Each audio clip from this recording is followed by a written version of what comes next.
The streets of 19th century East End London, between Gale Street and Furs Street, were nicknamed, rather offensively, the Fenian Barracks, on account of their Irish inhabitants. It is arguably a less well-known slum than the more familiar St. Giles rookery that was a notorious feature of the metropolis earlier in the era. You can hear a genuine account of life in that poverty-stricken district in videos we have available on the channel.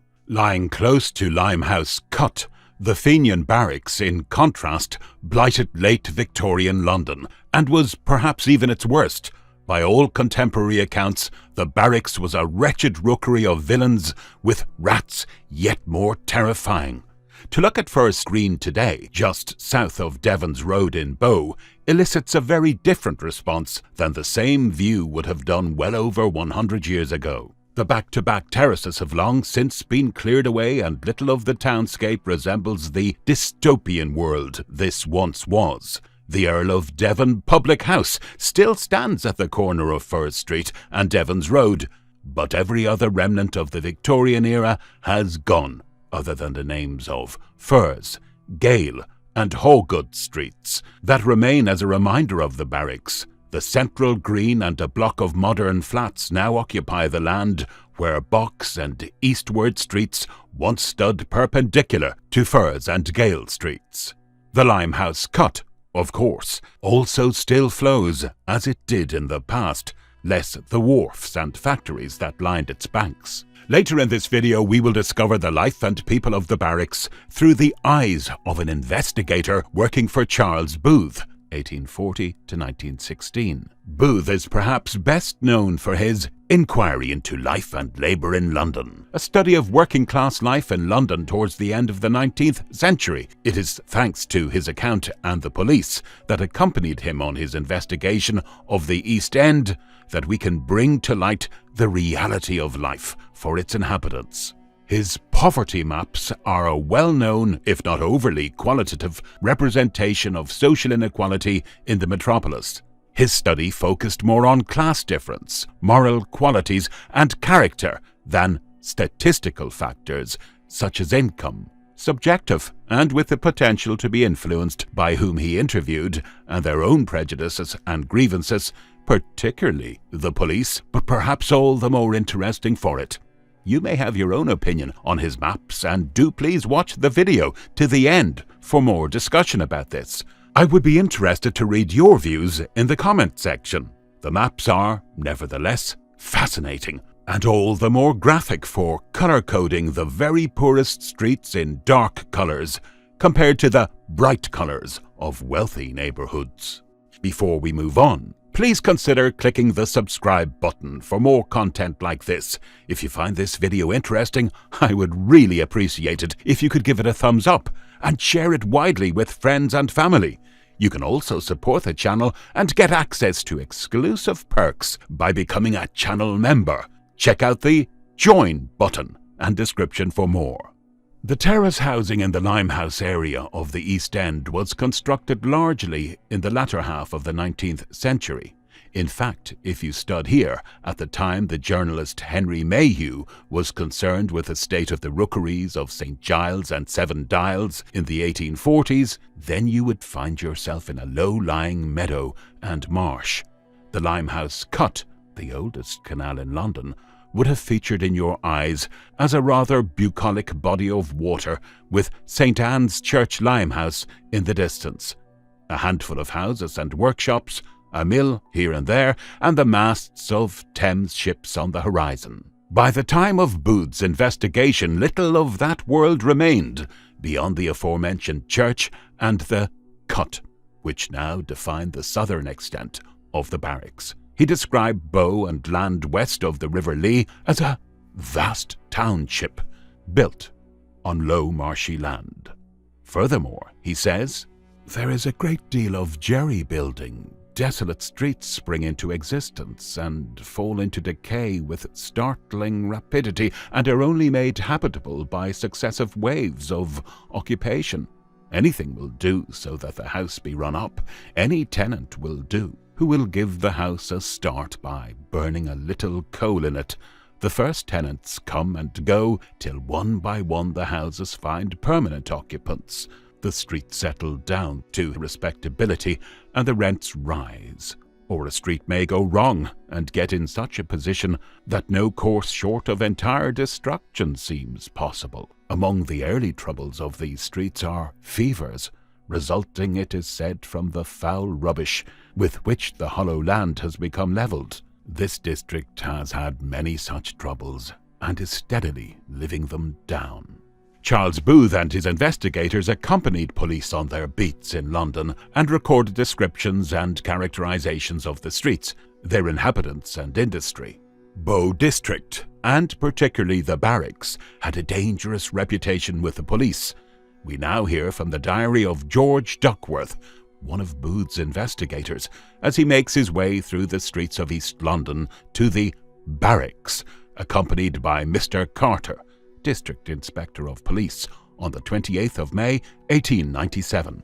Following his visit, the slum was colour-coded in black on the Booth map, classified as the lowest class, vicious, semi-criminal. You will learn what he and the inspector thought of its inhabitants and why their activities and behaviour meant this was a place that no unfamiliar person, not even the police, would visit alone.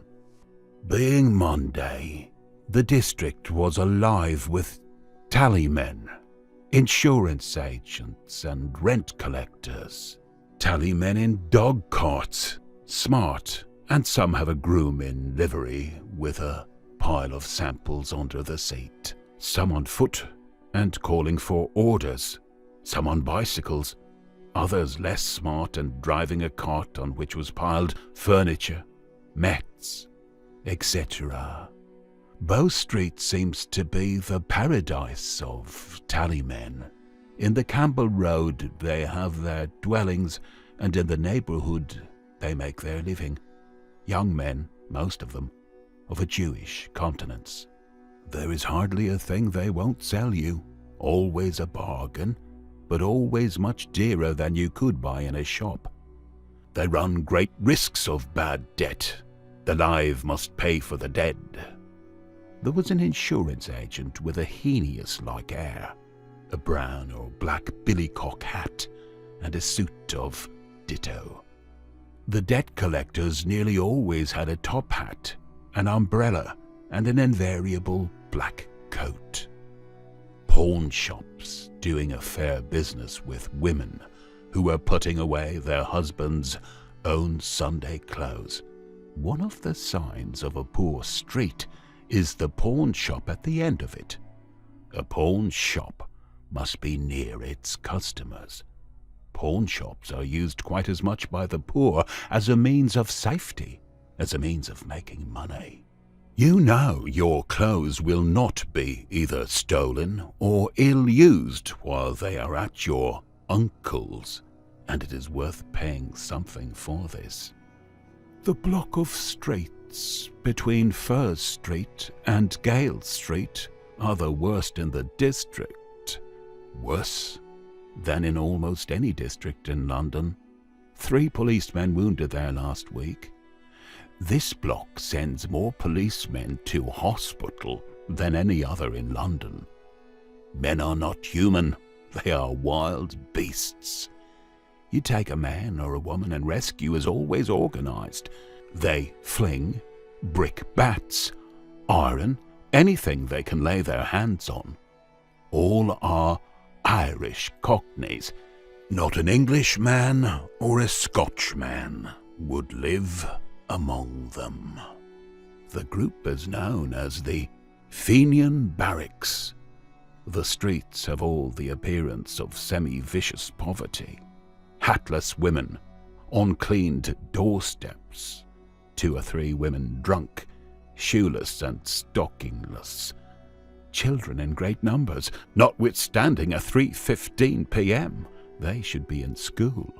In Hallgood Street, a group of many men between 18 and 20 years of age playing pitch and toss.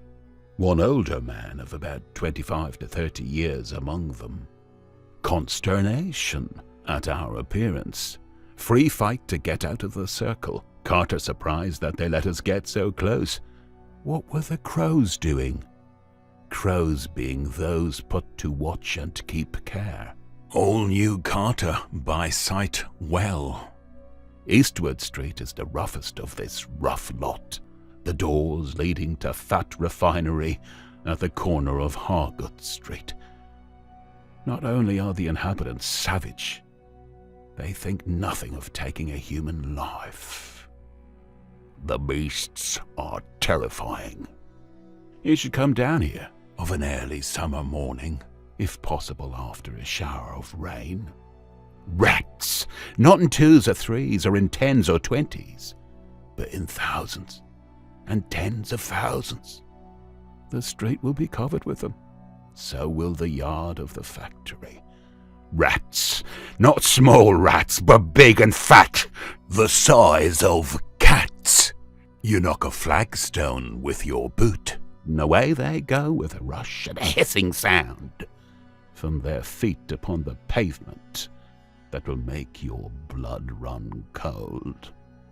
Most evenings, or even during the day, especially after showers, they will come up in search of water. Water is scarce in the drains in which they live.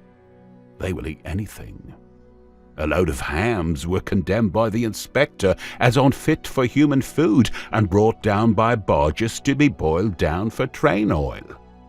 They arrived one evening, were unloaded, and left till morning on the quay.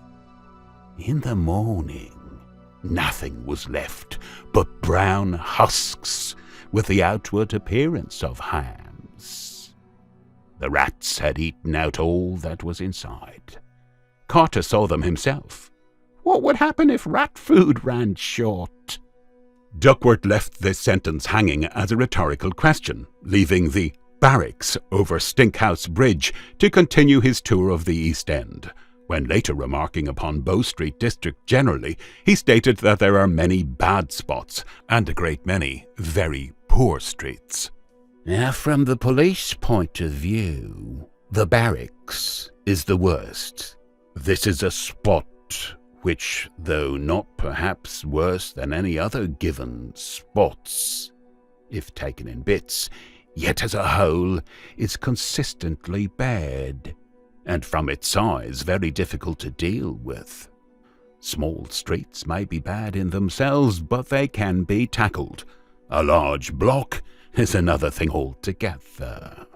Crows can be posted to give the alarm. Men travel from house to house from within if chased.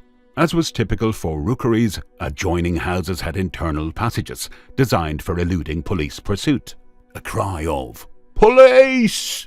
brings help from every house. The inhabitants hustle the police. They organise rescues. Not the least bit of good anything less than 6 constables going down in case of a row, or any prospect of having to send off anyone to the police station.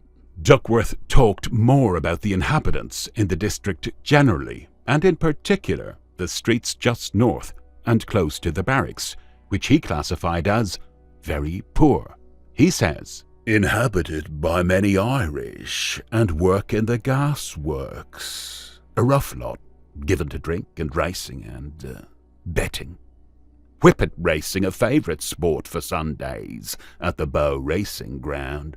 Whippets are dogs of the greyhound type, smaller than regular greyhounds, and larger and stouter than Italian greyhounds. Of the individual Cockney Irish dweller in the barracks, Carter had a poor opinion.